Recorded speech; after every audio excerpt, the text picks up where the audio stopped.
Olá, meus amores, sejam todos muito bem-vindos ao nosso canal Prece no Lar.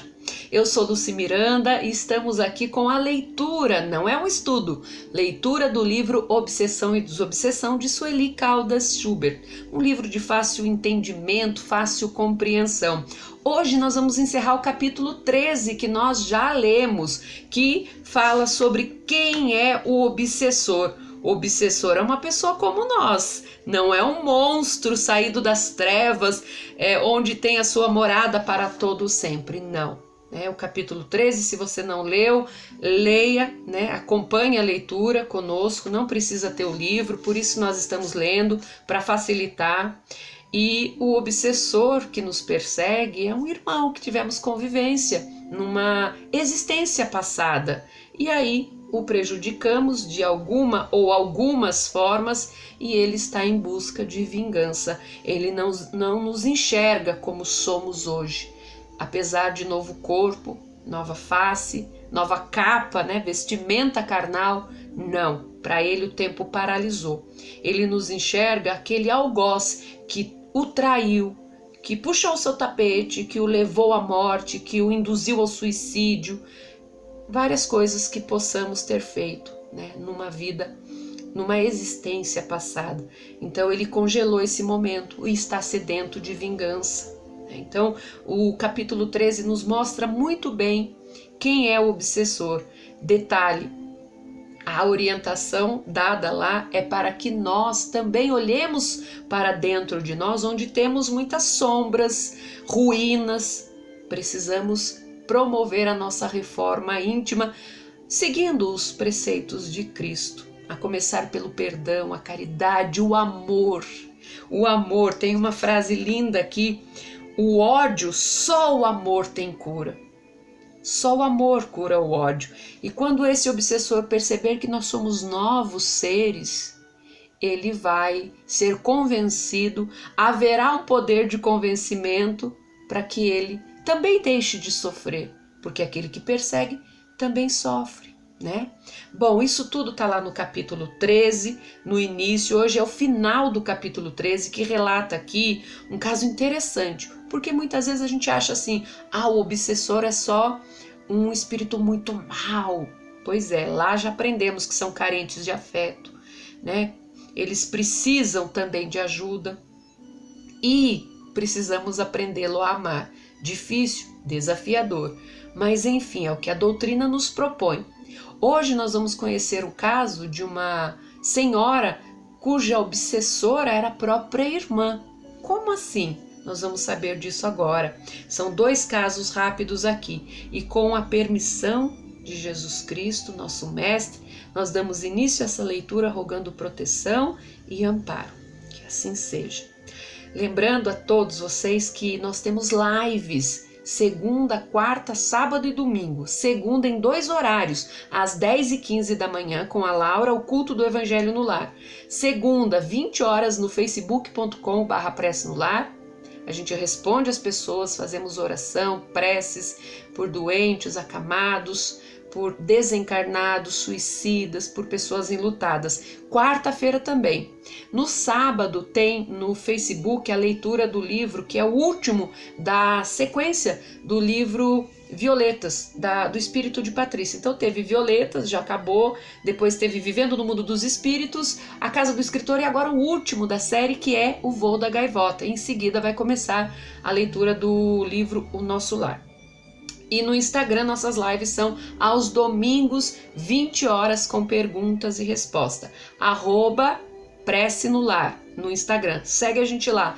E no Facebook, facebook.com/prece no lar, as lives nesses dias que eu citei. Lá tem na página no Facebook. E aqui você peça para os seus amigos, compartilhando esse vídeo, peça para eles se inscreverem aqui no nosso canal, dar joinha, e ativar o sininho para receber os próximos vídeos e não perder um capítulo desse livro que é muito interessante. Bom, vamos lá. Dando sequência então e finalizando o capítulo 13, para que ele não ficasse muito longo, a gente dividiu esses 2 casos aqui, olha. Nem todo obsessor tem consciência do mal que está praticando. Olha isso. Existem aqueles que agem por amor, zelo, pensando ajudar ou querendo apenas ficar junto do ser querido. É o caso da senhora O, nós vamos chamá-la assim. Senhora O demonstrou isso.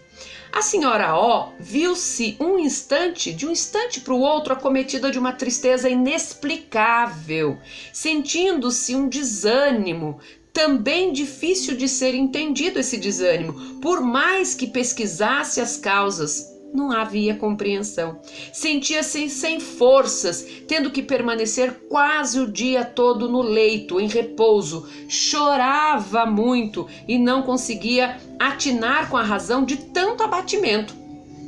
Foi examinada por vários médicos que não acharam nenhum mal que justificasse o seu estado. Ela resolveu, em consequência disso, procurar uma casa espírita para orientação e passes.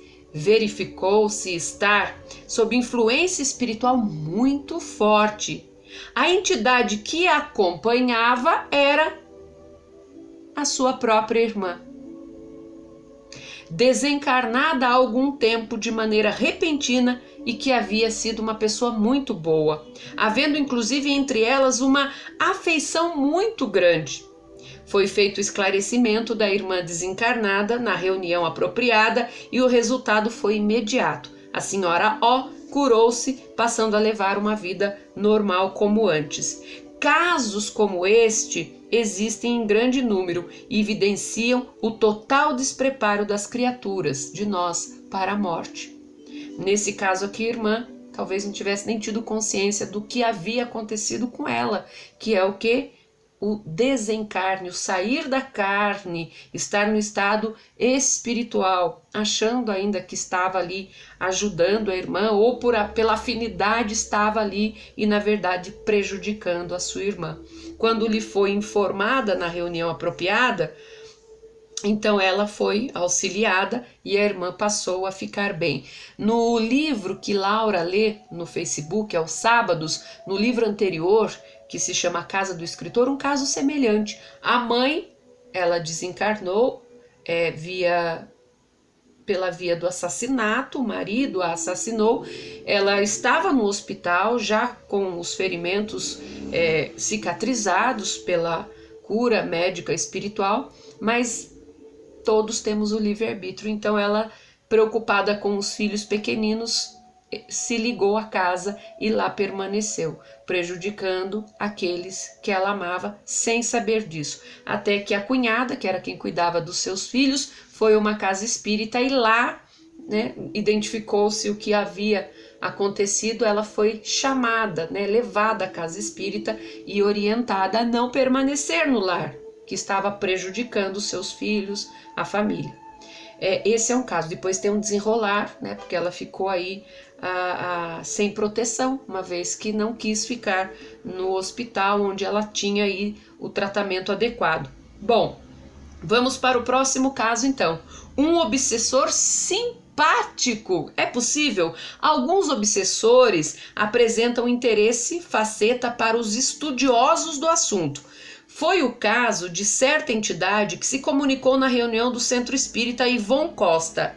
Muito educado, distinto, tratava ao esclarecedor com toda calma e gentileza. Dizia-se, na verdade, perseguindo a uma pessoa a quem odiava, mas não tinha raiva de mais ninguém e, inclusive, compreendia o papel dos trabalhadores da casa, que tentava beneficiar a vítima, aquele que ele perseguia, tentava ajudar.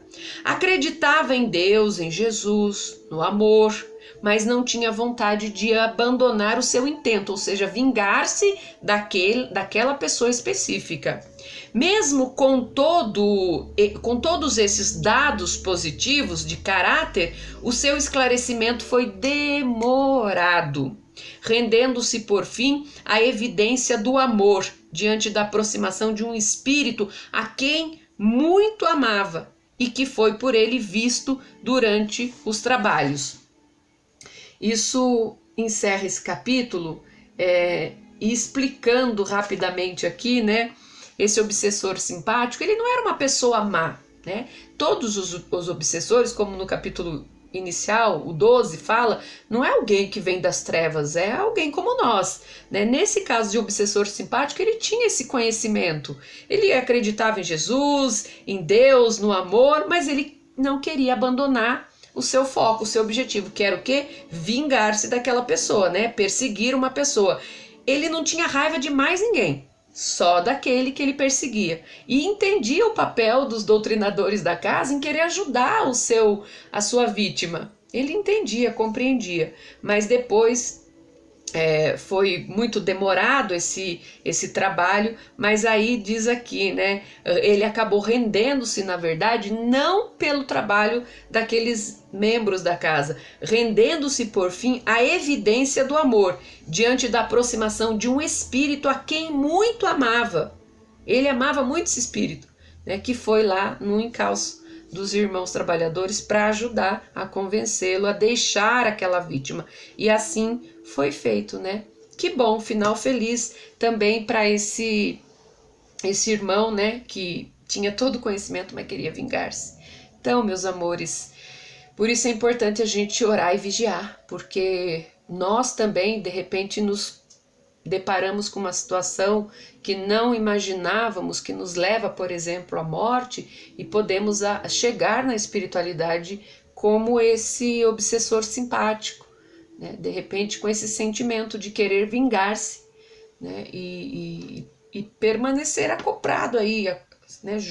Junto ali, né? Uma pessoa que nos prejudicou, por exemplo. Então, vamos trabalhar o amor, caridade, perdão, benevolência, né, a paciência, todas essas regrinhas que a gente aprende aí na leitura das obras de Kardec, de tantos livros, e o que o próprio Cristo falou: amai a Deus sobre todas as coisas, ao teu próximo como a ti mesmo. E liberar perdão, né? Trabalhar essa questão do perdão dentro de nós, da reforma íntima, de ter a fé raciocinada, que devemos amar, perdoar. Isso é muito importante, tá bom? Bom, o próximo capítulo, modo de ação do obsessor. Como o obsessor age? É o que nós vamos ver no capítulo 13. Não, capítulo 14. É o que nós vamos ler no capítulo 14. É um capítulo também que nos esclarece muito. Então eu espero você no próximo vídeo. Compartilhe esse vídeo, peça para os seus amigos nos grupos para que inscrevam nesse canal, youtube.com/prece no lar. Siga a gente também no Instagram, @prece no lar, e no Facebook, facebook.com/prece no lar. Lembre-se de ativar o sininho e dar joinha, tá bom? Que Deus abençoe a todos nós hoje e sempre. Que Jesus abençoe você, o seu lar, a sua família. Beijo de luz para vocês. Até a próxima. Tchau!